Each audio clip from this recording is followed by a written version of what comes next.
Oramos, queridos hermanos, sobre este texto de la palabra del Señor. Amado Padre y Señor, volvemos a apelar a tu presencia. ¿Dónde estaría el entendimiento y la sabiduría para nosotros, sino en ti mismo? Tú eres la fuente de toda sabiduría y tú mismo nos mencionaste que si alguien tuviera falta de esta, te la pediría. Y ni siquiera mencionaste simplemente que la otorgarías, sino dijiste que en abundancia podríamos encontrarla en tu presencia. Y por eso clamamos hoy, Señor, en esta mañana, necesitados de esa sabiduría tuya, ese entendimiento que viene de lo alto. Sin este, Señor, sería imposible captar y entender las dimensiones no solo de lo que ocurre en nuestra vida personal, sino lo que ocurre alrededor de nosotros. Por eso te suplicamos, Señor, después de haber tomado conciencia de la grandeza de lo que tú eres, ahora permítenos seguir siendo asombrados por la grandeza de tu palabra, Señor. En el nombre preciado de Cristo Jesús. Amén. Amén. Estamos en el 15º tema para los que están en toda la secuencia de la vida profunda, esta serie que empezamos ya unos meses hacia atrás.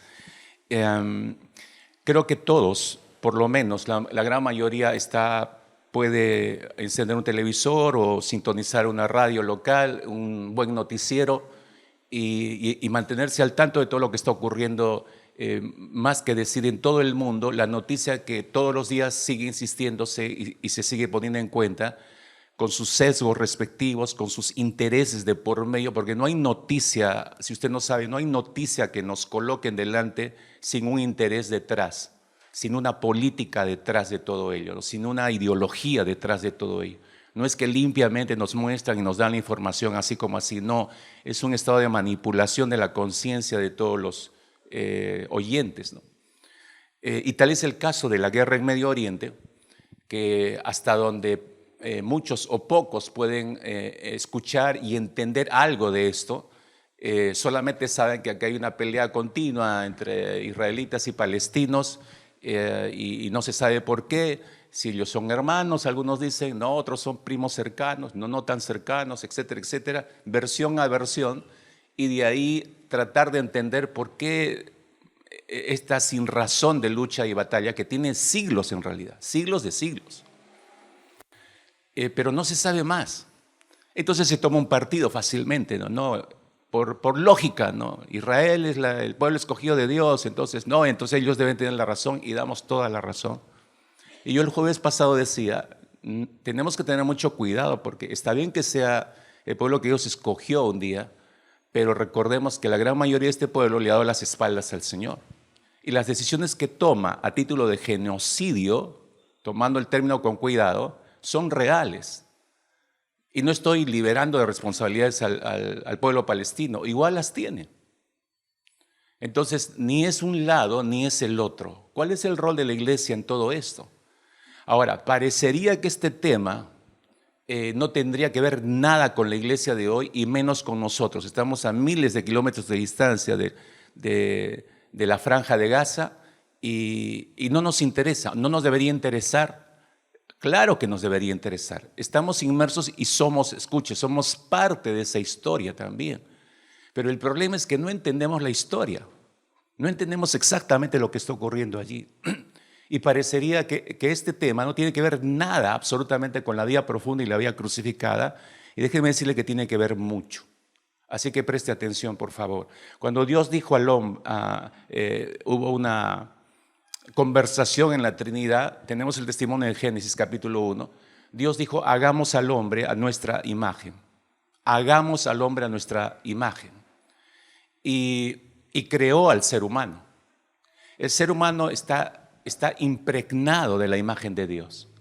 Sea judío, sea palestino, sea peruano, sea italiano, sea europeo, sea asiático, tenemos la imagen de Dios. Todos los seres humanos tenemos la imagen de Dios impresa. Cuando hizo esto, Dios puso una brecha insuperable entre los hombres y cualquier otra criatura. Por eso es que el ser humano es especial. Desde el punto de vista de Dios, mis hermanos, el hombre es la forma más alta de la creación de Dios. Por eso se le describe al ser humano como la corona de la creación. No porque fue al final creado, sino porque Dios lo hizo de una manera muy especial, a diferencia de todo el resto de la creación. Y Dios también le otorgó a ese hombre creado el honor más grande y por encima de todas las criaturas, el honor de su propio Hijo Jesucristo. Cuando lo envió y tomó forma humana, nos dio un tremendo honor a los seres humanos. Y eso nos permite ver que hay algo en el ser humano que responde y algo que hay en el ser humano de Dios mismo. Y eso no se puede negar en absoluto. Es una especie de eslabón místico que ninguna criatura posee, ninguna criatura alrededor nuestra creada por el Señor, nadie posee lo que el ser humano posee. De modo que para conocer y entender al hombre debemos llegar a un conocimiento íntimo de Dios. Por eso la insistencia en una vida profunda, porque profundizamos en intimidad con el Señor, no es solo para conocerlo a Él, es para conocernos a nosotros mismos. Y eso, ¿dónde se logra, mis hermanos? En la cruz. Solo se logra con una vida crucificada. Varias veces he mencionado, no pretenda usted conocer a Dios fuera de la cruz. No pretenda intimidar con el Señor, alcanzar niveles profundos de intimidad con Dios sin una vida crucificada. Es imposible hacer eso. No, que yo estudio, me meto a una universidad para aprender teología. Haz todo lo que quieras, pero no vas a lograr tener intimidad con el Señor. Esa no es la forma de tener intimidad con el Señor. El hombre no se parece a ninguna de las demás criaturas creadas por Dios, a ninguna en absoluto. Un viejo teólogo alemán dijo lo siguiente: no hay nada en el universo tan parecido a Dios como el alma humana. No hay nada en el universo tan parecido a Dios como el alma humana. Toda la Biblia, escuche, descansa sobre esta verdad en cuanto al ser humano, que Dios creó al hombre con un alma, y en esa alma que Dios mismo colocó en el hombre está la capacidad de conocer a Dios.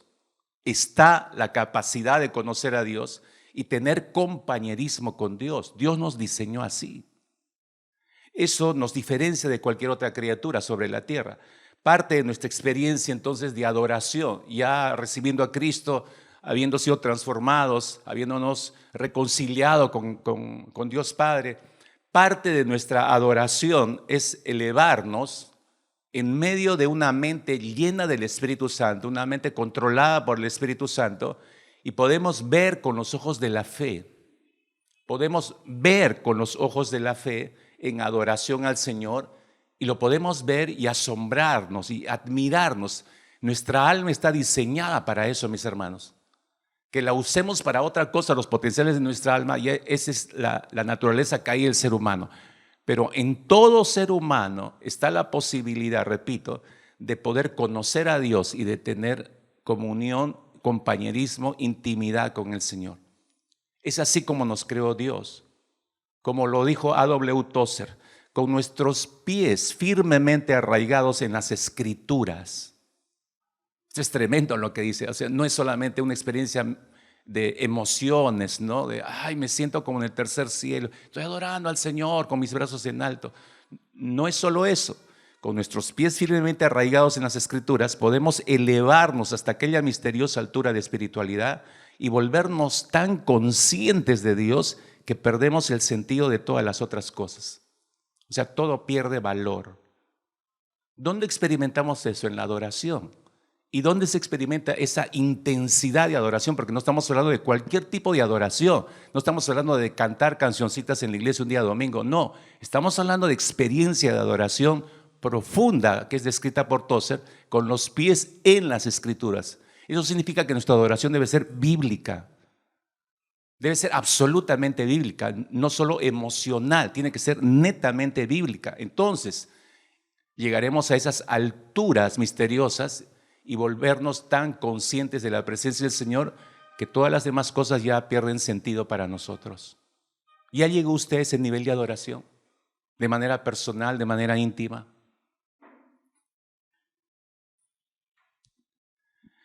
Qué bueno es perdernos en las maravillas de Dios, mis hermanos. Qué bueno es perdernos en la hermosura de la santidad de Dios, en lo profundo de sus pensamientos. Qué bueno es perderse ahí. No que nuestros pensamientos estén perdidos en pensamientos pecaminosos, en planes egoístas, en en medidas de hipocresía en el interior de nuestra alma, incluso perdernos en la lucha de nuestros propios pecados internos. Esa vida no tiene sentido. Repito, qué hermoso es perdernos en las maravillas de lo que Dios es, perdernos en los pensamientos de Dios. Eso sí tiene un valor eterno. Dios creó al hombre para que éste pudiera conocerlo a Él y conocerlo en un grado más pleno de lo que puede hacerlo cualquier otra criatura creada por el Señor.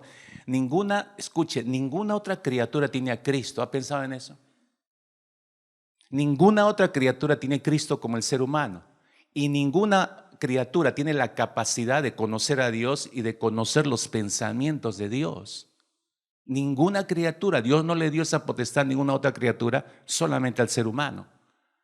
Por eso es que leemos en 1 Corintios capítulo 2, versículo 9, hacia adelante, que el apóstol Pablo dice: antes bien, como está escrito, cosas que ojo no vio, ni oído oyó, ni ha subido en el corazón de hombre, son las que Dios ha preparado para los que le aman. Pero Dios, dice, nos las reveló a nosotros, capte eso, Dios nos las reveló a nosotros por el Espíritu. Porque el Espíritu todo lo escudriña, aún lo profundo de Dios. Porque ¿quién de los hombres sabe las cosas del hombre, sino el Espíritu del hombre que está en él? Así tampoco nadie conoció las cosas de Dios, sino el Espíritu de Dios.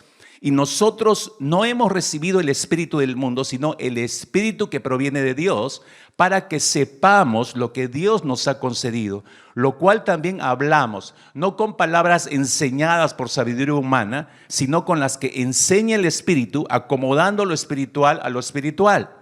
Pero el hombre natural no percibe las cosas que son del Espíritu de Dios, porque para él son locura y no las puede entender, porque se han de discernir espiritualmente.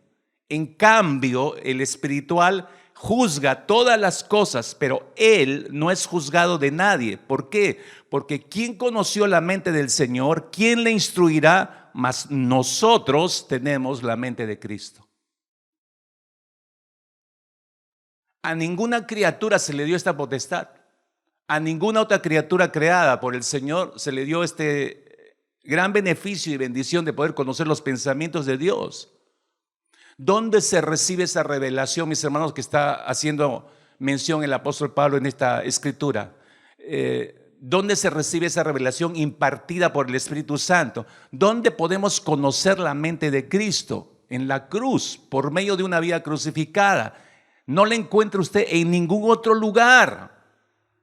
No es en el esfuerzo humano. No es en que yo soy muy inteligente, puro 20 desde primaria hasta secundaria hasta la universidad, graduado con honores, todo lo que quieras. Pero solamente es por revelación del Espíritu. No lo olvide. ¿Y dónde obtenemos eso? En la cruz, en una vida crucificada.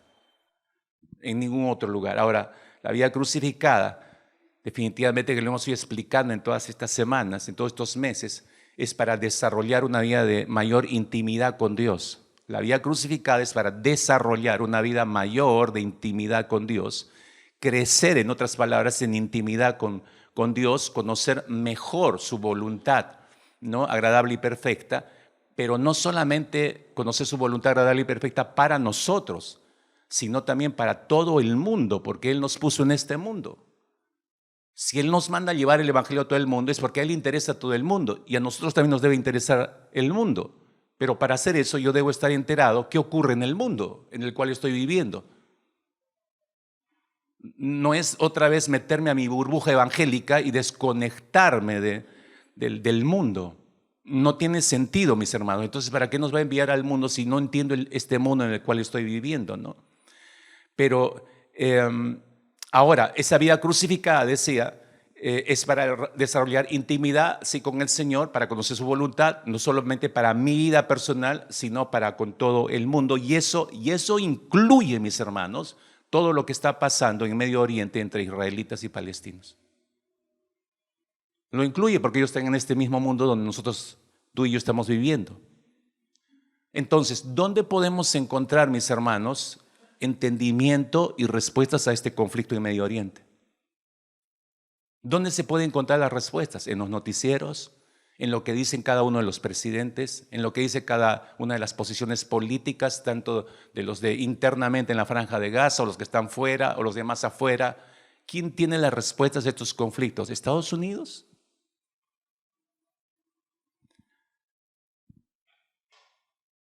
¿Dónde podemos encontrar las respuestas? Otra vez, en la cruz, hermanos. ¿Dónde podemos entender todo este conflicto de Medio Oriente?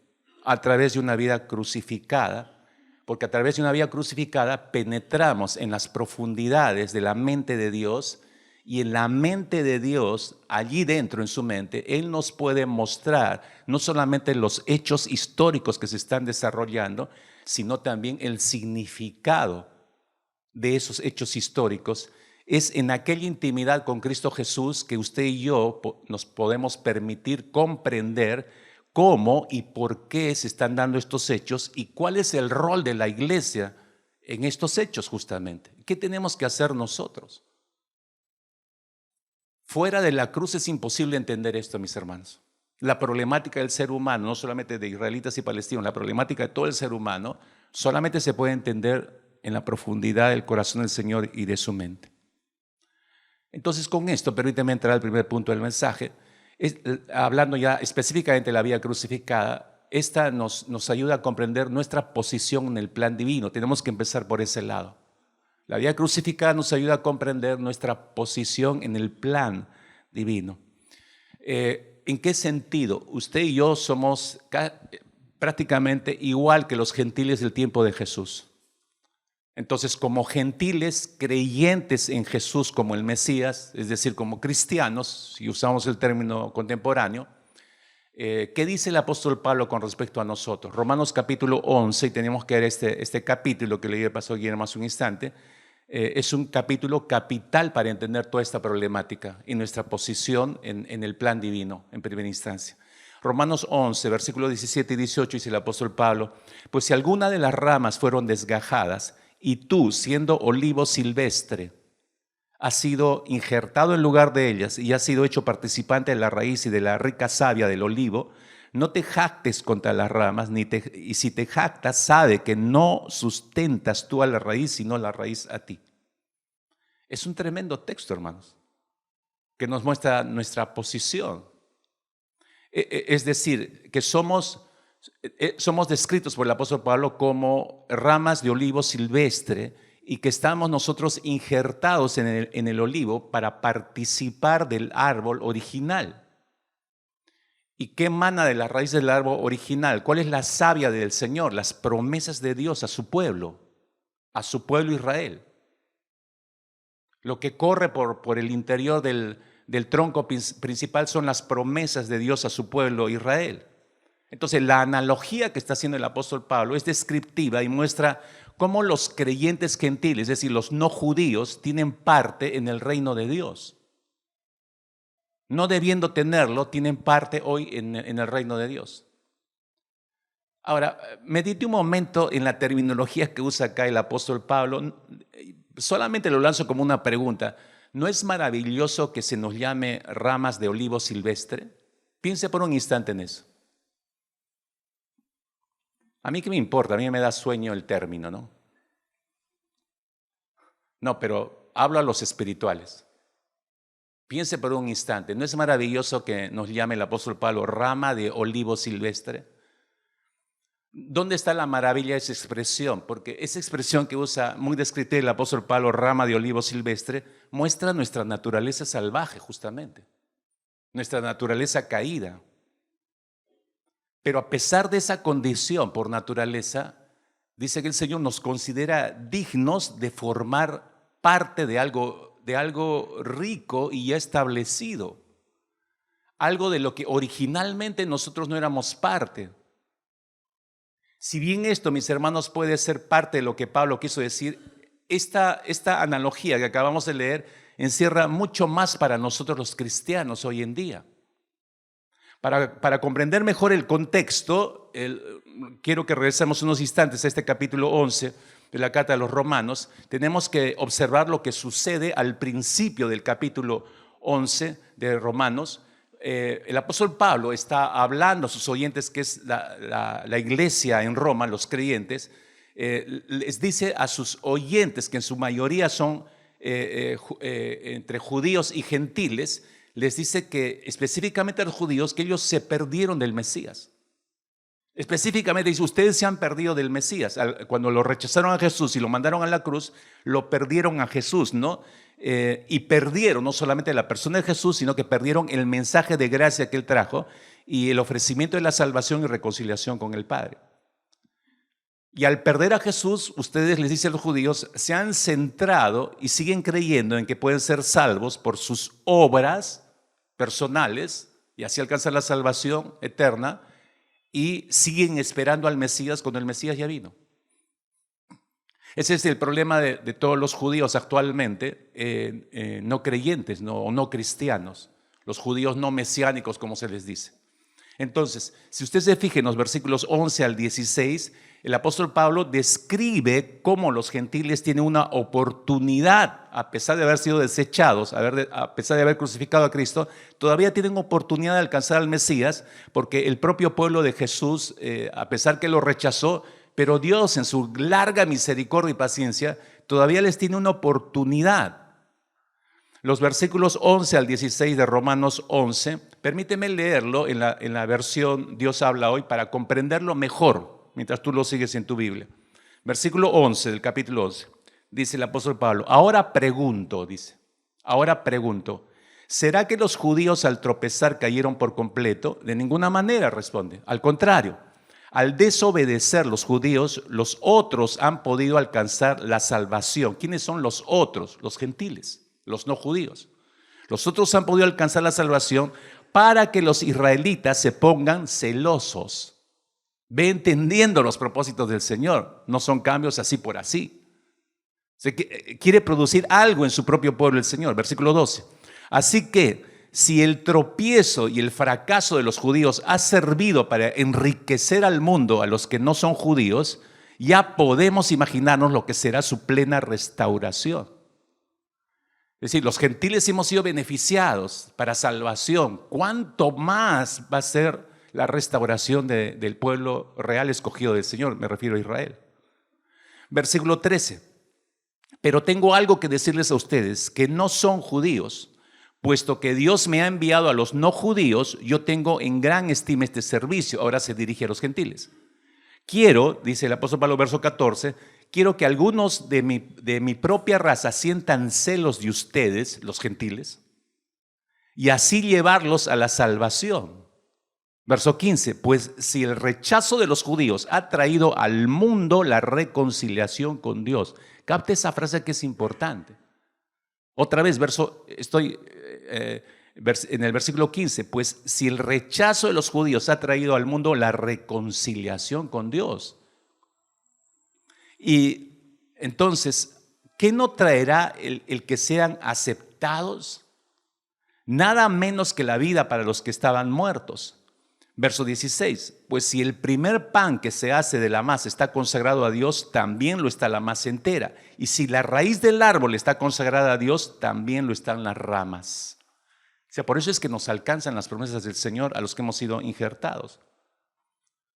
Lo que está haciendo Pablo es, él aún quería que el pueblo judío comprendiera, entendiera la necesidad de Cristo Jesús, y algunos lo hicieron y creyeron.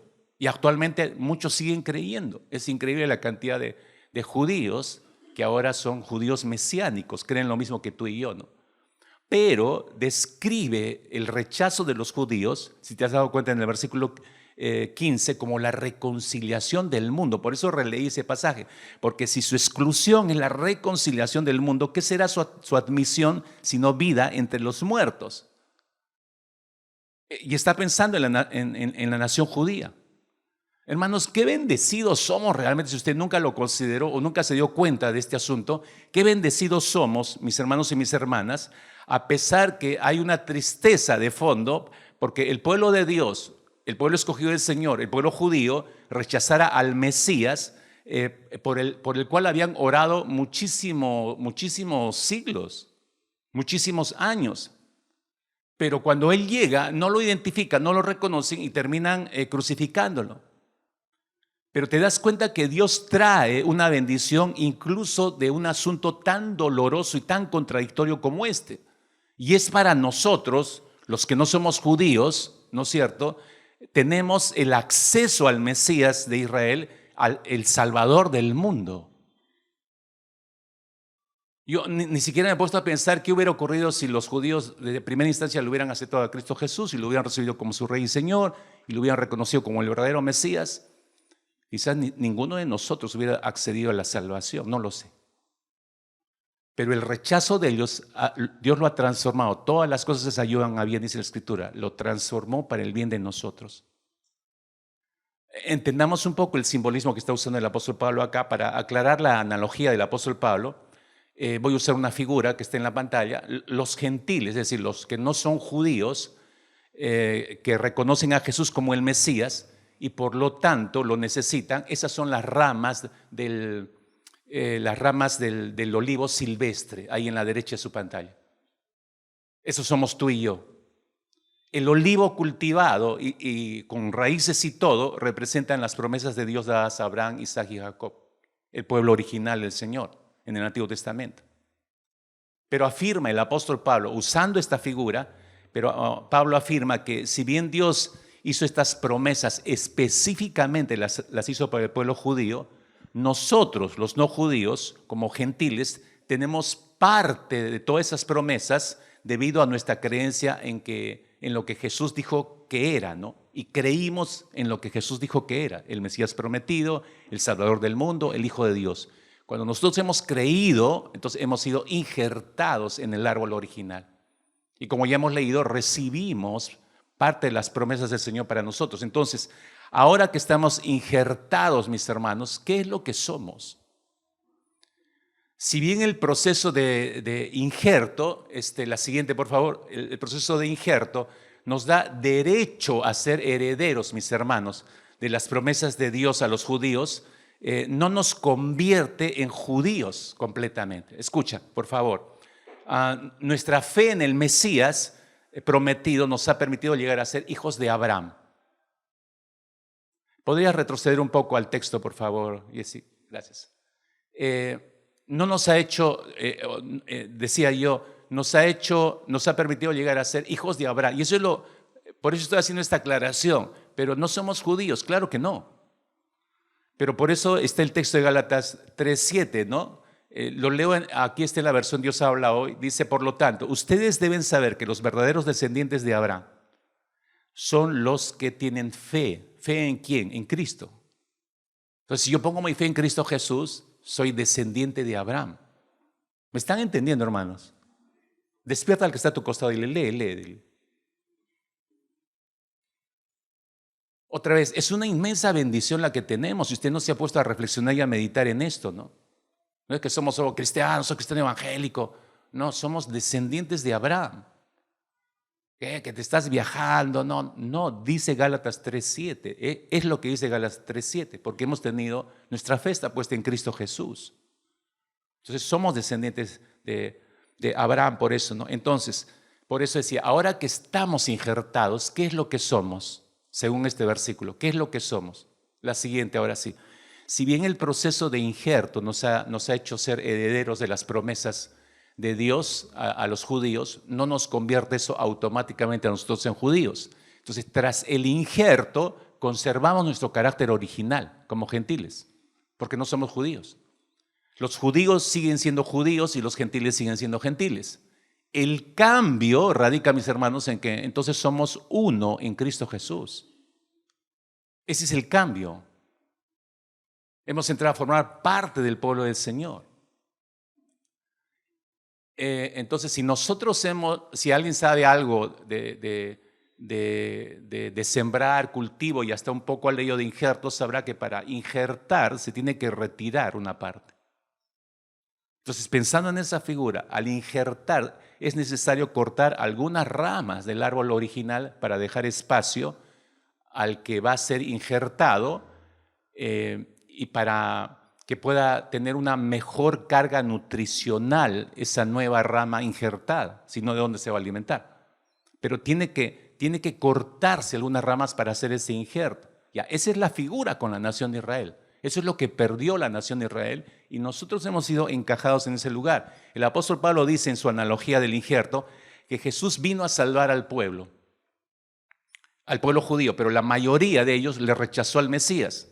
Entonces dice que esas ramas no fueron perdonadas, ¿no? Y encima fueron endurecidas.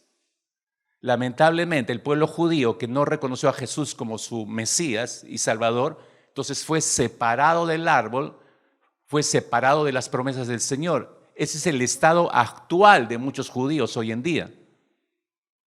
Pero no es para siempre, porque el apóstol Pablo se detiene ahí y afirma que Dios nunca va a abandonar a su pueblo.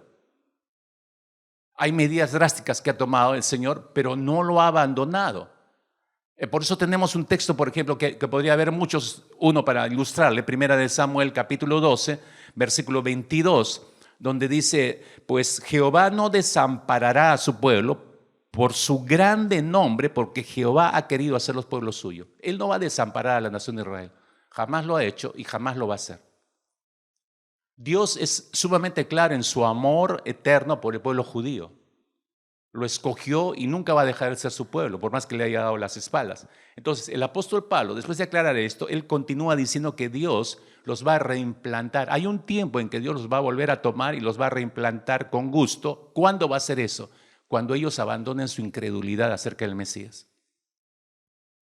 Y eso ya empezó. Por eso digo que existe una fracción que se le conoce como los judíos mesiánicos. También dice el apóstol Pablo que fue la desobediencia de los judíos al rechazar a Jesús que abrió lugar para nosotros los creyentes gentiles en el reino de Dios. Esa es la bendición para nosotros. Pero imagínense, ¿no? Hay una tristeza por un lado y hay un gozo por el otro lado, porque yo no me alegro de que la rama original haya sido sacada por su estado de rebeldía y yo haya sido colocado en su lugar. Me alegra porque tomo la savia del Señor, sus promesas, gloria a Dios, pero me da tristeza por la rama desgajada.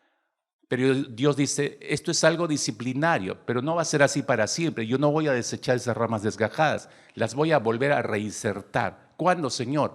Cuando se arrepientan, se reconcilien conmigo y reconozcan a mi Hijo Jesucristo como el verdadero Mesías. Entonces, esa desobediencia, vuelvo a insistir, del pueblo judío resulta siendo en bendición para nosotros. Pero eso nos pone más carga de gratitud del corazón para orar por la nación de Israel. ¿O no, hermanos? Claro que sí. Debido a que ellos se apartaron y fueron separados del árbol, ahora podemos nosotros ser injertados en ese árbol donde de otra manera no habríamos podido ser parte, hermanos. Piense por favor en eso. Si no hubiera ocurrido eso, nunca nosotros hubiéramos sido partícipes de las promesas del Señor. Esta redención es simplemente parte, nos permite ver el carácter de Dios. Él hace un plan perfecto, escoge una nación para llevarlo a cabo. La misma gente de ese pueblo lo arruina el plan del Señor, pero Dios toma ese plan arruinado y de ese plan arruinado, donde nadie puede hacer nada, Él lo convierte en una bendición para nosotros. Él supera todo lo que podemos imaginar nosotros los seres humanos. ¿Cómo Dios puede hacer de despojos, puede hacer brotar vida para otros? Bueno, piense en usted mismo, piense en usted misma. ¿Qué éramos antes de que Cristo llegara a nuestras vidas? ¿No éramos despojos? Si Él no hubiera llegado a nuestra vida, no seríamos lo que somos, no tendríamos vida, no tendríamos oportunidad, nuestros nombres no estarían inscritos en el libro de la vida, etcétera, etcétera. Entonces tiene sentido esto, solamente Dios puede hacer una obra de este tipo, ¿no? ¿Cómo debería ser nuestras vidas entonces? Ahora que entendemos esto mejor, ¿cómo debería ser nuestras vidas como ramas de olivos silvestres injertadas con éxito en el árbol original del Señor? ¿Cuál es nuestra responsabilidad? Esto tendría toda una serie, hermanos, pero déjenme apretarlo esto en los siguientes 5 minutos o menos para poder pasar a nuestro siguiente punto. ¿Cuál es nuestro trabajo como ramas injertadas? ¿Cuál es nuestra responsabilidad? Anote esto, por favor, que es importante para entender. Decíamos, solamente en la profundidad de la vida crucificada entendemos nuestra responsabilidad como rama injertada en el árbol en el que nunca debía haber estado injertado. Pero por gracia del Señor estamos ahí. Entonces, ¿cuál es mi responsabilidad? En primer lugar, mantenernos humildes. Lo primero que debemos considerar es responsabilidad nuestra, mantenernos humildes. El apóstol Pablo advierte primero, cuidado con la arrogancia. Romanos capítulo 11, regreso al versículo 18, si se percata usted, el apóstol Pablo justamente está diciendo eso, cuidado con la arrogancia, ¿no? Que las ramas que han sido desgajadas y luego nosotros injertados en ese lugar, a pesar de ser toda una bendición para nosotros, pero no nos da el derecho a considerarnos superiores al pueblo escogido de Dios, al pueblo judío.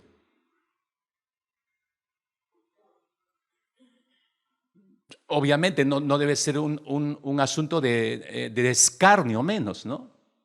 Porque ya ustedes lo desecharon y nosotros ahora estamos en su lugar. No es para eso, ¿no? Por eso el apóstol Pablo dice, cuidado con la soberbia. Y sabe bien dónde apunta, porque en el corazón del ser humano hay mucha soberbia, hermanos. Usted mejor que yo lo sabe. Entonces, en Romanos 11, 18, que hacía cita, dijo que debemos recordarnos a nosotros mismos que es la raíz la que nos sostiene. Nosotros no alimentamos la raíz, recibimos la savia de la raíz, dice este versículo 18. Entonces, como ramas que se benefician de la raíz, si estamos recibiendo ese beneficio, esa bendición, entonces los cristianos debemos oponernos, escúcheme, debemos oponernos. Si yo estoy recibiendo el beneficio del tronco principal, su savia, debemos oponernos firmemente a cualquier tipo de antisemitismo. Cualquier tipo de antisemitismo.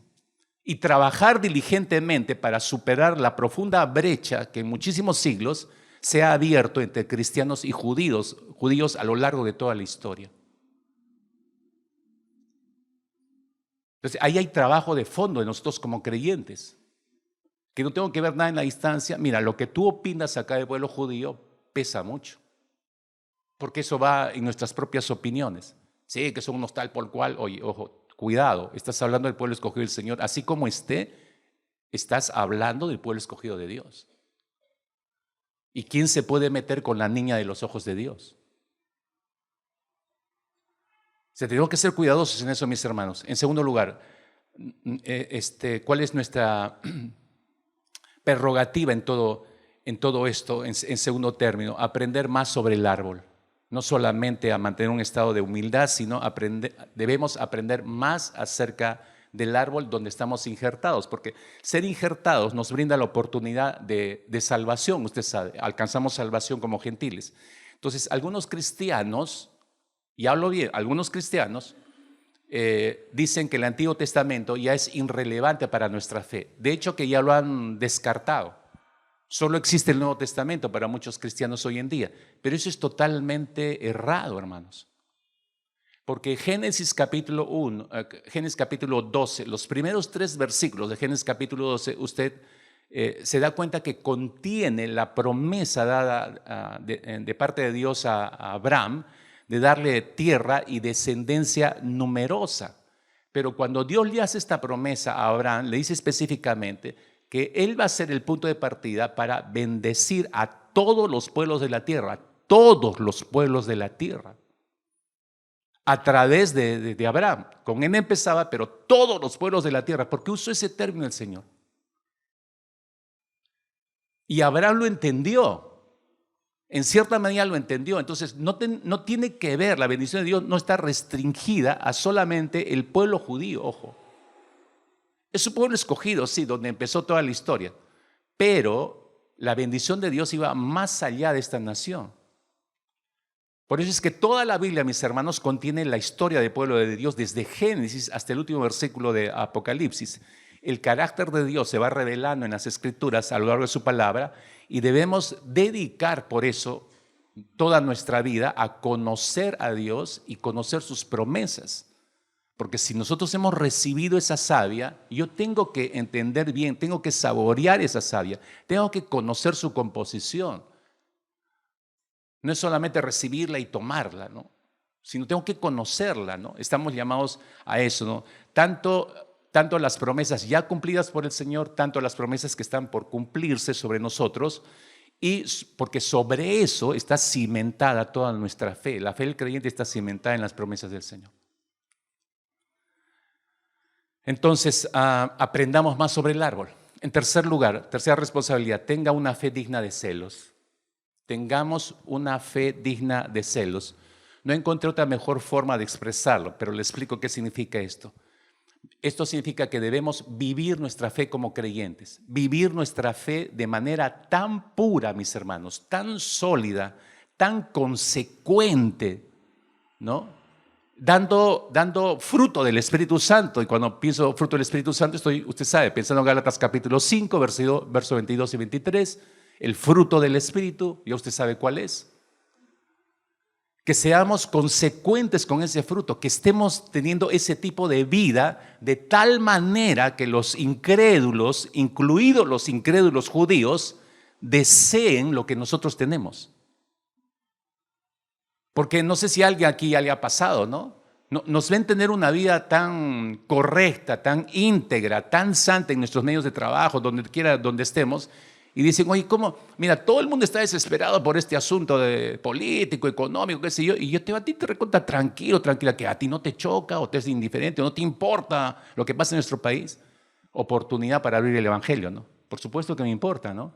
Pero ahí está la diferencia, ¿no?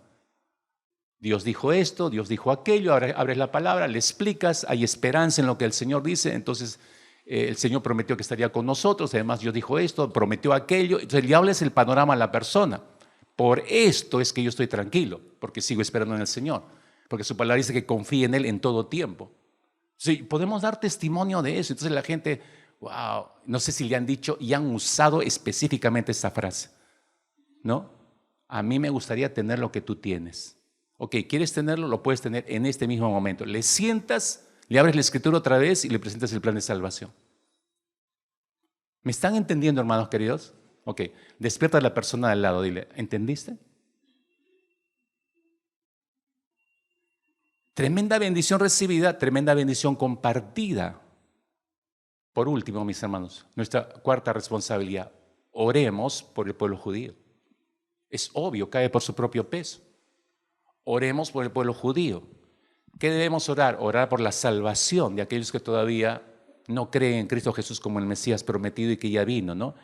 Sin verlos si verlos a la nación de Israel me refiero, si en el corazón del Señor está volver a sus hijos, volver a Él, si ese es el anhelo de Dios y Dios es nuestro Padre, debería haber el mismo anhelo en nuestro corazón. Porque a lo que Dios le agrada es lo que debe agradarme a mí, porque Él es mi Padre Celestial. Lo que Él desea debe ser mi propio deseo. Si Dios desea que la nación de Israel regrese a Él, también debe ser nuestro deseo. Y nuestro deseo debe ser transformado en oración. Por eso digo, debemos orar por la salvación del pueblo judío. ¿Dónde entiendo esto otra vez? En las profundidades de una vida crucificada. Eso nos lleva a nuestro segundo punto. La vida crucificada nos permite entender el propósito de la existencia de Israel como nación.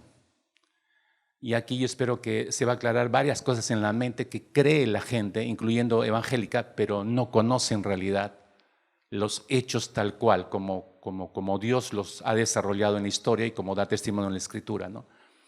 Escúcheme, esto ya nos introduce al problema en sí mismo que está ocurriendo. Para tener una perspectiva bíblica, escúcheme, para tener una perspectiva bíblica del actual conflicto entre Israel y Palestina, debemos considerar tres aspectos distintos de esta cuestión. Consideración de tres aspectos, pero que están profundamente relacionados unos con los otros. ¿Cuáles son esos tres aspectos? El primero es el propósito, necesitamos entender el propósito de la existencia de Israel como nación. El segundo asunto es entender la promesa de la tierra y su significado. Me refiero a la tierra prometida, ¿no? La tierra que el Señor le dio a la nación de Israel, la promesa de la tierra y su significado, ¿no? Y lo tercero, por eso decía, tiene relación una con otra, lo tercero es la identidad de los verdaderos recipientes de la promesa dada por Dios en su pacto con Abraham. En otras palabras, los actuales habitantes de allí en Israel son los legítimos herederos de la tierra prometida que Dios entregó a la nación de Israel desde el inicio. Es una pregunta interesante que hay que desmenuzarla cuidadosamente, verla a la luz de las Escrituras para recién dar una respuesta. Entonces, podemos nosotros empezar por esta primera, el propósito de la existencia de Israel como nación. De estas tres, hoy no nos dé el tiempo, solo vamos a ver las dos primeras.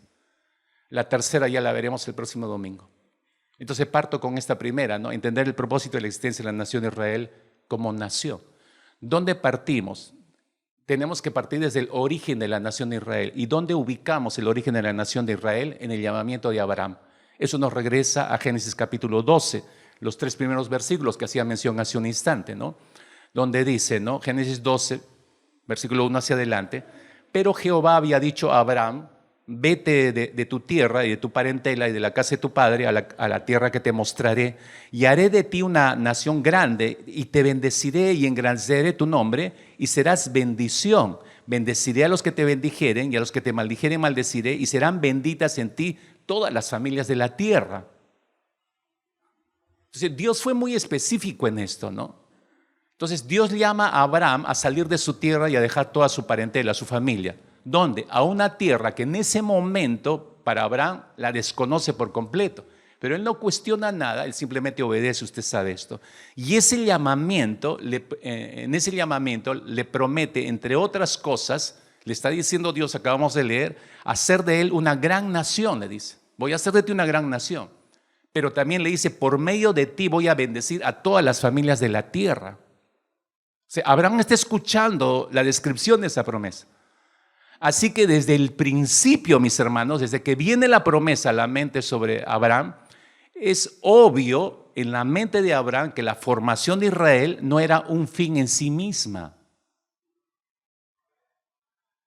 Y este punto es importantísimo, mis hermanos, afirmarlo. La formación de Israel no era un fin en sí mismo.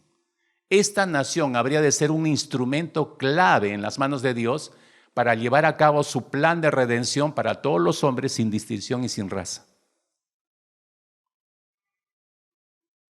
Y digo despacio esto porque, insisto, esto es sumamente clave entenderlo. La primera vez que Dios da promesa a Abraham, no está pensando Dios en la nación de Israel precisamente como un fin en sí misma.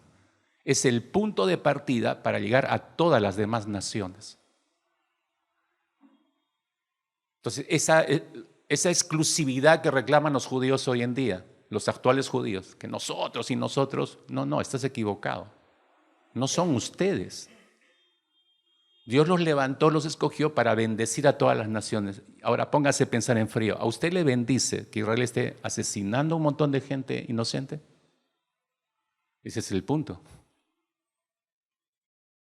En Génesis capítulo 3, avanzamos, Génesis capítulo 3, versículo 15, usted recordará que cuando el Señor está hablando, después de la caída de Adán y Eva, dice, está hablando con la serpiente, dice, pondré enemistad entre ti y la mujer, le dijo, ¿recuerdas? Pondré enemistad entre ti y la mujer, y entre tu simiente, la de la serpiente, y la simiente suya, la simiente de la mujer. La simiente de la mujer, te herirá, le está diciendo a Satanás, te herirá en la cabeza y tú le herirás en el calcañar. Le vas a producir una herida, sí, pero no mortal. Pero la herida que te va a producir a ti, Satanás, la descendencia de la mujer, esa sí es mortal. Ahora, ¿en quién está pensando? Cuando Dios le dio esta promesa, ¿quién es la simiente de la mujer? Evidentemente es Cristo. Tenemos que ir hasta el punto de ejecución de esta promesa dada por el Señor. Entonces Dios prometió, según Génesis 3:15, enviar un Salvador nacido de mujer, es decir, un ser humano. Un ser humano, ¿no? Que habría de redimir al hombre de pecado y que habría de revertir los efectos de la caída de Adán y Eva, ¿no? Es el cumplimiento de esa promesa. El cumplimiento de esa promesa es que el Señor escoge a Abraham entre todos los demás pueblos, a este hombre lo escoge y entra en pacto personal con él, ¿no? Y le promete a su vez que la tierra de Canaán se la va a entregar de manera perpetua, y ese es otro punto clave también en el entendimiento de todo el conflicto actual. Dios le promete a Abraham esta tierra y que se la va a dar en perpetuidad. Es interesante lo que dice en Génesis capítulo 15, versículo 18 específicamente, Génesis 15, 18, Dios le dijo, textualmente le dijo a Abraham, a tu descendencia, le está hablando a Abraham, a tu descendencia daré esta tierra. A tu descendencia daré esta tierra. Y se lo dijo estando Abraham con sus pies puestos en lo que actualmente es Israel. Entonces, conforme a la promesa de Dios, mis hermanos, Abraham tuvo un hijo con su esposa Sara. Usted sabe bien en el curso de la historia, ¿cómo se llamó su hijo? Isaac. Entonces, Abraham y Sara conciben Isaac en su ancianidad, Dios los bendice. Años más tarde, el nieto de Abraham, es decir, Jacob, tiene que emigrar con toda su familia a Egipto por un asunto de hambre, donde no solamente se multiplica grandemente Jacob, usted sabe, tal como Dios lo había prometido, sino que termina junto con toda la familia esclavizados por 400 años ahí en Egipto, ¿no? En cumplimiento también de la palabra del Señor, porque usted revisa Génesis capítulo 15, versículo 13 específicamente. Dios dijo entonces, Jehová dijo a Abraham, ten por cierto que tu descendencia morará en tierra ajena y será esclava allí y será oprimida 400 años, hasta la cantidad de años, le dijo el Señor.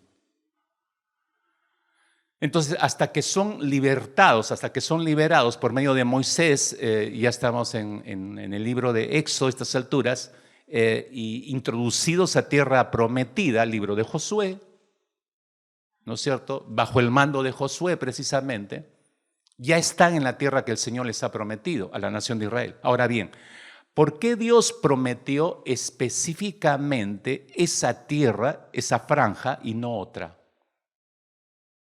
Pudo haber sido cualquier otro lugar, mis hermanos. ¿Por qué precisamente ese pequeño fragmento de tierra donde actualmente está Israel, que es punto de conflicto hasta el día de hoy? ¿Alguna vez usted pensó en eso? Creo que muy pocos específicamente. Le doy la respuesta. ¿Por qué Dios escogió ese lugar? Porque la tierra de Canaán en ese tiempo ocupaba un lugar estratégico en toda la región. La siguiente, por favor. Fíjese, se lo muestro en este mapa. Es como una especie, se da cuenta, una especie de puente estrecho que conecta 3 continentes. El círculo que ve en el medio, para los que no tienen 20 sobre 20, ahí está Israel, es un punto diminuto.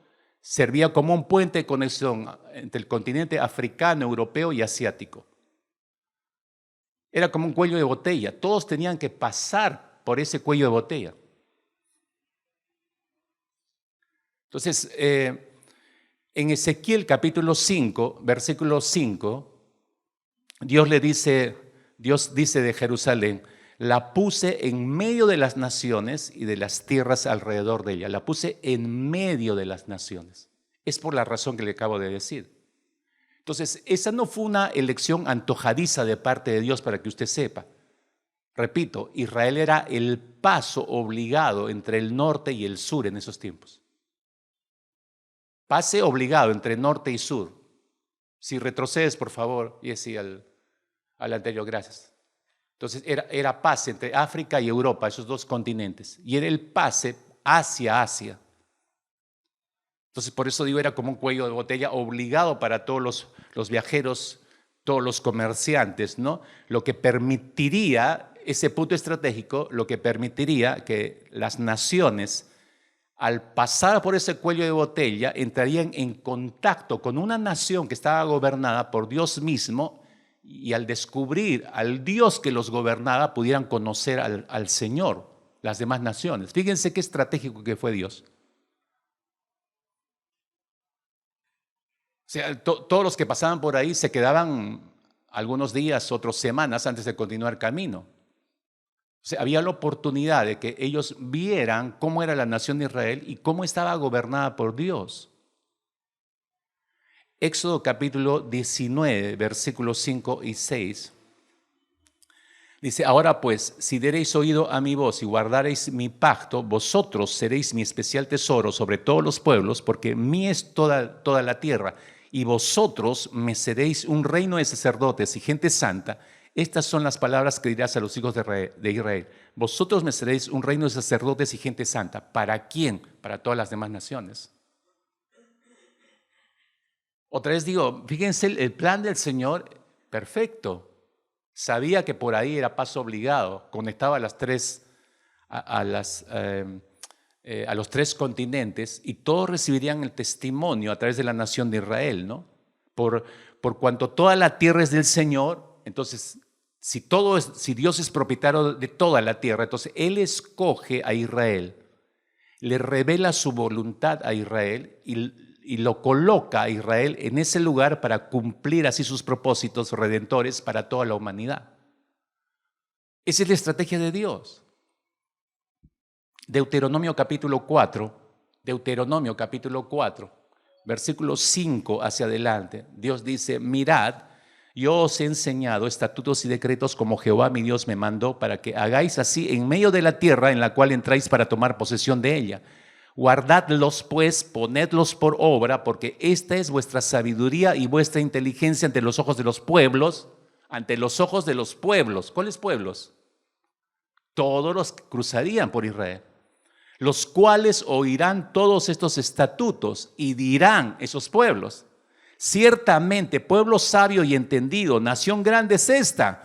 Porque ¿qué nación grande hay que tenga dioses tan cercanos a ellos como lo está Jehová nuestro Dios en todo cuanto le pedimos? ¿Y qué nación grande hay que tenga estatutos, juicios justos como es toda esta ley que yo pongo hoy delante de vosotros? Ninguna otra nación tenía esa relación con su Dios.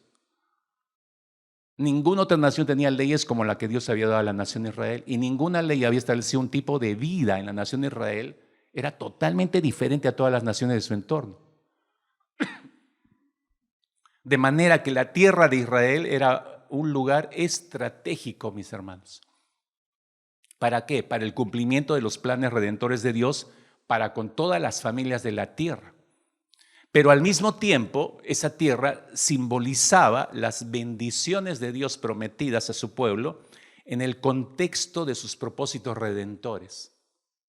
Ese es el significado que tiene esta pequeña franja de tierra en el mundo. Por eso es extraño que todos la quieran. Y no tengo tiempo ahora, por lo menos, detallar todo lo que ha sido la historia de Israel, la cantidad de gente que ha pasado y ha tomado el gobierno, específicamente sobre Jerusalén. Y uno se pregunta, ¿por qué tanta ambición por ese pequeño fragmento de tierra?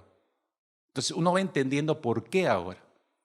Eso nos lleva a nuestro último punto. La vida crucificada, entonces, nos permite entender la promesa de la tierra y su significado. Nos permite entender la promesa de la tierra que Dios le entregó a Israel y su verdadero significado, ¿no? En el antiguo pacto, mis hermanos, el Señor hizo uso de muchos tipos, de muchas figuras, con el propósito de enseñar a su pueblo varias verdades espirituales. Esos tipos, esas figuras no eran un fin en sí mismas. Ninguno de esos tipos y figuras eran un fin en sí mismas, sino guiaban hacia una verdad mayor. Es por esa razón que al hacerse realidad aquello que esas figuras prefiguraban, o anunciaban, cuando se concretizaba lo que Dios quería hacer realmente y preanunció a través de una figura, ya la figura no tenía sentido, desaparecía simplemente.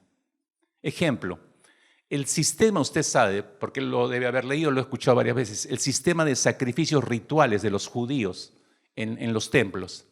Todo ese sistema de sacrificios practicado en el Antiguo Testamento, ¿qué era? Era una figura. Era una figura de la obra redentora que el Mesías iba a venir a cumplir. Por eso el cordero sacrificado simplemente era una figura del cordero perfecto que vendría más adelante, que era Cristo Jesús. Entonces, cuando todos estos rituales y sacrificios fueron descontinuados, ¿por qué? Porque ya llegó el Mesías y ya no se llevan adelante. Cristo muere en la cruz y ya no se llevan más adelante esos sacrificios. Porque solo eran figuras que anunciaban la venida del verdadero Cordero que quita el pecado del mundo. Pues de la misma manera, mis hermanos, la tierra prometida, siguiendo esa misma línea de figura, nada más el Señor, la tierra prometida en el Antiguo Testamento, en el Antiguo Pacto, el pueblo de Israel prefiguraba, esa tierra prefiguraba bendiciones más amplias para el pueblo de Dios. Preanunciaban bendiciones más grandes para el pueblo de Dios. Miraba hacia una realidad más gloriosa hacia adelante más que una sola franja de tierra en Medio Oriente. Por eso digo, solamente es una figura hacia algo mayor, esta franja de tierra. Y eso muy pocos lo están entendiendo, hermanos, curiosamente. Esa tierra simbolizaba ¿qué cosa? Ese fragmento de tierra actual simbolizaba el paraíso que perdieron nuestros padres a la caída en el Edén y que Cristo vino a recobrar a través de su obra de redención. Y que más claro lo vamos a ver cuando Él venga a reinar por 1000 años aquí en la tierra. Entonces todo va a regresar como cuando era en el tiempo del Edén. Noten por favor, mis hermanos, lo que dice el autor a la carta de los Hebreos acerca de la persona de Abraham. Fíjense lo que dice Hebreos capítulo 11, versículo 8 al 10. Dice, por la fe, Abraham, siendo llamado, obedeció para salir al lugar que había de recibir como herencia y salió sin saber a dónde iba. Por la fe habitó como extranjero en la tierra prometida como en tierra ajena, morando en tiendas con Isaac y Jacob, coherederos de la misma promesa. ¿Por qué? Porque esperaba la ciudad que tiene fundamentos, cuyo arquitecto y constructor es Dios. No sé si está captando lo que está diciendo el autor de los Hebreos, mis hermanos. Esta es una tremenda revelación siglos después. Porque vamos de Génesis capítulo 12, donde le da la promesa a Abraham, hasta Hebreos capítulo 11. Hay varios siglos. Pero ¿qué revela el autor a los Hebreos aquí, guiado por el Espíritu Santo? Nos está mostrando que Abraham no veía, escúcheme, Abraham cuando recibe la promesa, él no veía la posición de esa franja de tierra en Canaán como el objetivo primario de la promesa divina, sino que lo que esa tierra estaba prefigurando hacia adelante. Entonces, Abraham sí lo entendió en cierta medida. No sabemos qué tanto, mis hermanos, eso sí no me atrevería a decir cuánto había entendido por la escasa luz de revelación que tenía Abraham cuando recibió la promesa. Pero sí entendió lo que Dios estaba planteando, ¿no? La promesa central del pacto que Dios hizo con él de una nueva tierra, y ya lo aclara Hebreos, una nueva tierra en la cual mora la justicia. ¿Cuál es esa tierra? De la cual la tierra de Canaán no era más que un tipo de esa tierra. Abraham lo entendió. Aquí empieza, yo creo que Abraham entendió, aquí empieza la historia de esta nación del Señor escogida, pero no, esta tierra no es un fin en sí misma, está prefigurando algo mayor. Igual que los sacrificios en el Antiguo Testamento prefiguraban algo mayor, la venida del Cordero en la cruz. Igual, Abraham lo entendió al inicio entonces. Pero cuando Abraham piensa, está prefigurando otra tierra. ¿Qué tierra? Una, como dice Hebreos, en la que mora la justicia. ¿Qué tierra es esa? Déjeme un viaje rápido por algunos versículos para que vean esto. En Salmo 37, vas a tener que buscarlo en tu Biblia. Salmo 37, versículo 3. Fíjate en el versículo 3. Salmo 37, versículo 3. Dice el salmista, confía en Jehová y haz qué cosa. Confía en Jehová y haz qué cosa, dice. Es que tienes que cargar una Biblia. Yo ya estoy empezando a decidir que nunca más voy a enseñar versículos acá. Porque los estamos mal acostumbrando a que no, el pastor pone todos los versículos, ¿para qué llevo mi Biblia? Además, mucho peso. Mi madre, ¿no? O sea, tienes que aprender a cargar tu Biblia. Si eres cristiano, tienes que cargar tu Biblia. Hebreos capítulo, Salmos 37, versículo 3, dice, confía en Jehová y haz qué cosa. Haz el bien y habitarás ¿dónde? Dice. Y te apacentarás ¿de qué? ¿No? Ahora, fíjate, dice, confía en Jehová, haz el bien y habitarás ¿dónde? En la tierra. ¿Cuál tierra? Está hablando el salmista. ¿A cuál tierra se refiere? Pasa al versículo 8 y 9 de este mismo Salmo, 8 y 9. Dice, ¿qué debes dejar? La ira y desechar ¿qué cosa? No te excites en manera alguna a hacer lo malo, porque los malignos ¿qué serán? Destruidos. Pero los que esperan en Jehová, ellos ¿qué cosa? Heredarán la tierra. ¿Cuál tierra? ¿A qué tierra se está refiriendo?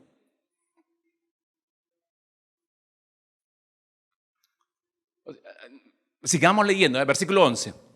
Dice, pero los mansos, ¿qué les va a ocurrir a los mansos? Heredarán la tierra. ¿Cuál tierra? Otra vez. y se recrearán con abundancia de paz. O sea, es una tierra donde va a haber abundancia de paz. ¿Cuál es esa tierra? Versículo 22. Porque los benditos de él, ¿qué les va a ocurrir? Heredarán la tierra otra vez. ¿Cuál tierra? Y los malditos de él serán destruidos. Verso 29. Los justos, ¿qué les va a ocurrir? Heredarán la tierra. Sí, ya sé, pastor, va a preguntar, ¿cuál tierra? Exactamente, ¿cuál tierra? ¿A cuál tierra se está refiriendo que vamos a heredar? Verso 34. Esperad en Jehová y guarda, ¿qué cosa? Su camino, y él te exaltará, ¿para qué? Para heredar la tierra. Cuando sean destruidos los pecadores, lo verás. ¿Cuándo van a ser destruidos los pecadores? Y ahí podría seguir otras preguntas. ¿A cuál tierra se refiere? ¿Por qué tanta insistencia en una tierra? En el Nuevo Testamento vemos claramente las implicaciones, mis hermanos, de esta promesa de Dios. El Señor dice a sus discípulos, ¿te acuerdas en las bienaventuranzas, en las famosas bienaventuranzas? ¿Se acuerdan? ¿En serio? ¿Dónde están las bienaventuranzas? Por ahí, por la Biblia, pastor. Mateo capítulo 5. Con eso empieza el famoso sermón en la montaña. Ahora, fíjate en el versículo 5, en esa bienaventuranza. Mateo capítulo 5, versículo 5. ¿Qué dice acerca de los mansos? ¿No? ¿Qué van a heredar los mansos? La tierra. ¿Cuál tierra? Y dale con la tierra. ¿Cuál tierra, no? La expresión de Cristo Jesús ahora, porque leímos un salmo, ya no está en el escrito de un salmista. Pasan siglos, diga Cristo Jesús, en él se cumplen todas las promesas y él dice, ¿no? Bienaventurados, ¿no? Los mansos, porque ellos heredarán la tierra, ¿no? Y Jesús, de hecho, que cuando dice esto, ¿qué tiene en la mente Cristo Jesús? El Salmo 37. De hecho, que tuvo que tener presente el Salmo 37 para decir esto. Y hablando acerca de la promesa que Dios le hizo a Abraham, el apóstol Pablo dice lo siguiente en Romanos capítulo 4, versículo 13, Romanos 4, 13, porque no por la ley fue dada a Abraham o a su descendencia la promesa de que sería heredero del mundo, sino por la justicia de la fe. Para comprender esto, mis hermanos, prefiero leerte este mismo versículo de la versión Dios habla hoy para que captes lo que está tratando de comunicar el apóstol Pablo. En la versión Dios habla hoy dice así: pues Dios prometió a Abraham y a sus descendientes que recibirían el mundo como herencia. Entonces no es la franja de Israel nada más. Les prometió que recibirían el mundo como herencia, pero esta promesa no estaba condicionada al cumplimiento de la ley, sino a la justicia que se basa en la fe. Creo en Cristo Jesús y soy parte de esa herencia. Entro a hacer la rama injertada, recibo la savia de las promesas del Señor. ¿Le quedó en claro? ¿En serio le quedó en claro? A mí me sigue quedando algunas cosas así. Y si a usted le quedó claro, por favor, búsqueme. Necesito conversar con alguien sabio que me ayude a terminar de entender todo esto.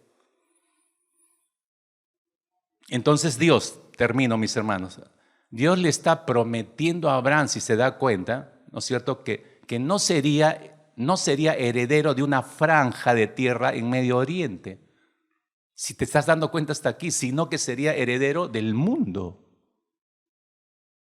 ¿Hasta dónde lo captó Abraham? De hecho, que él se dio cuenta, no es esta franja. Gracias a Dios, tenemos un lugar donde vivir, sí, pero no es esta franja. Por eso la misión de Israel trascendía sus fronteras.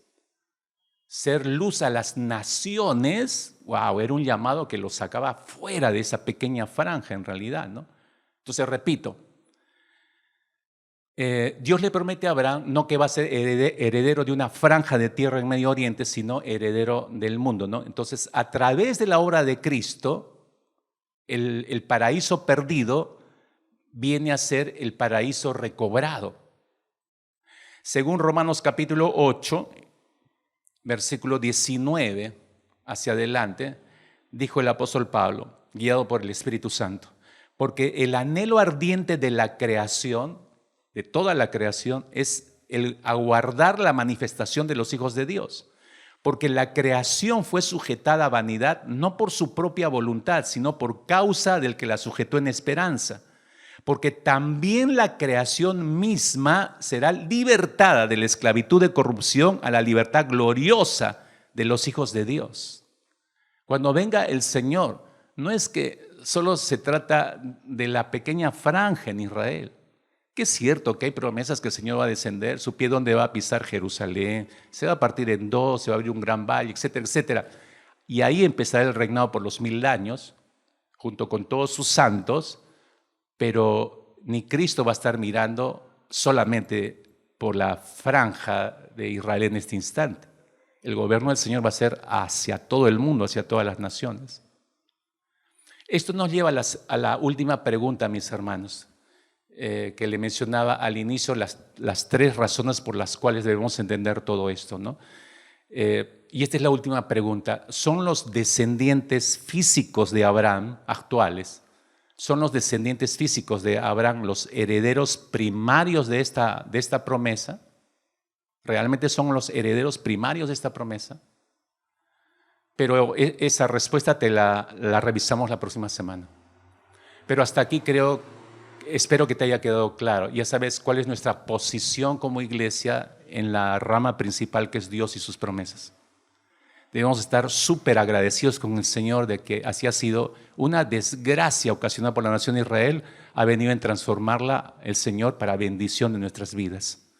Pero nos obliga responsablemente a ser agradecidos con Dios y sobre todo a orar por la nación que Él escogió y por donde vino la bendición para nuestras propias vidas. Nos obliga, hermanos.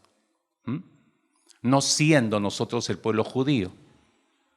¿Correcto? Porque no lo somos. Entonces, como no lo somos, no es que yo practique costumbres judías, porque la no comprensión de esto ha hecho hasta que en muchas iglesias cristianas evangélicas lo entendieran mal y han regresado a ritos judíos.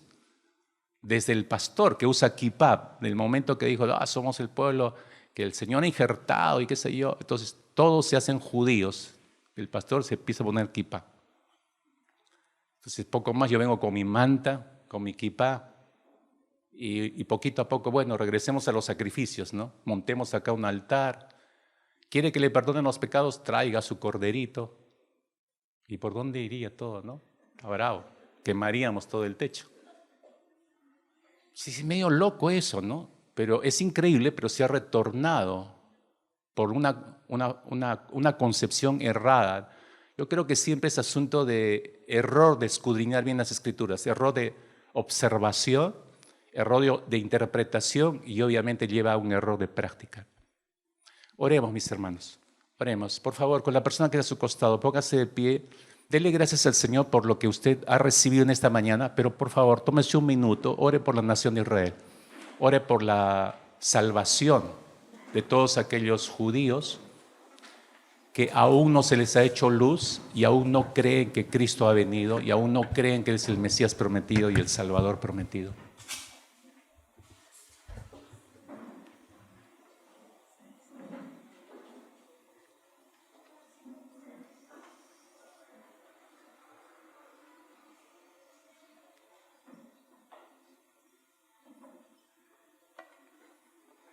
Señor, te damos gracias por tu palabra.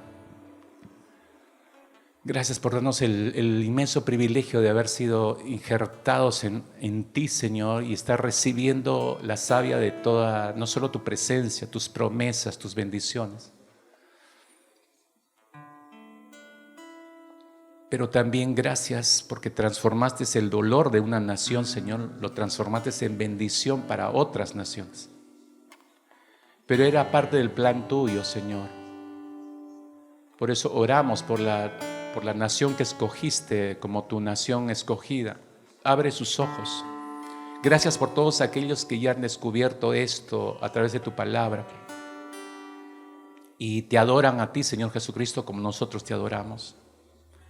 Pero hay mucho más pueblo judío, no solamente en la franja de Israel, Señor, sino, Padre, a lo largo de todo el mundo, comunidades enteras judías, Señor, que están esperando el momento para retornar a su tierra, pensando que la tierra de Israel es el punto central, y no es el punto central, Señor. Abre sus ojos, ayúdales a comprender realmente la promesa que tú le hiciste a su padre Abraham. Señor, permítenos no agregar este punto de oración a nuestras vidas diarias, sino tomarlo como uno de los puntos principales. No dejar de orar hasta que toda la nación, Señor de Israel, llegue a tus pies, se reconcilie contigo y vuelva hacia ti, Señor, humildemente reconociendo al Mesías como su Señor y Salvador también. Y gracias una vez más porque nos alcanzaste a nosotros. Como dice el salmista, la tristeza la cambiaste en gozo y en danza, Señor, para nosotros. Pero nos entristece la situación que está viviendo la nación de Israel en estos momentos, Padre amado. Y una vez más te suplicamos, como lo hicimos el jueves último, Señor, por todas las familias que han perdido padres, hijos, hijas, producto de esta guerra sin sentido, Señor.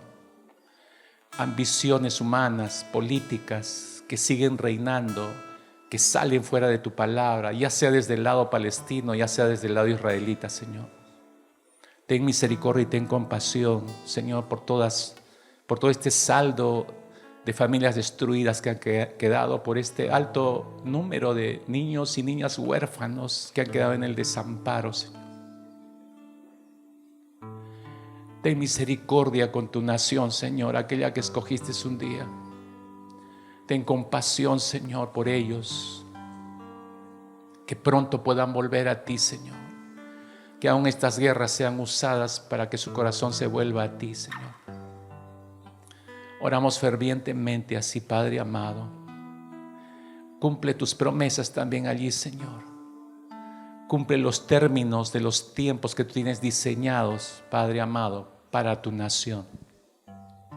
En el nombre poderoso de nuestro amado Señor Jesucristo.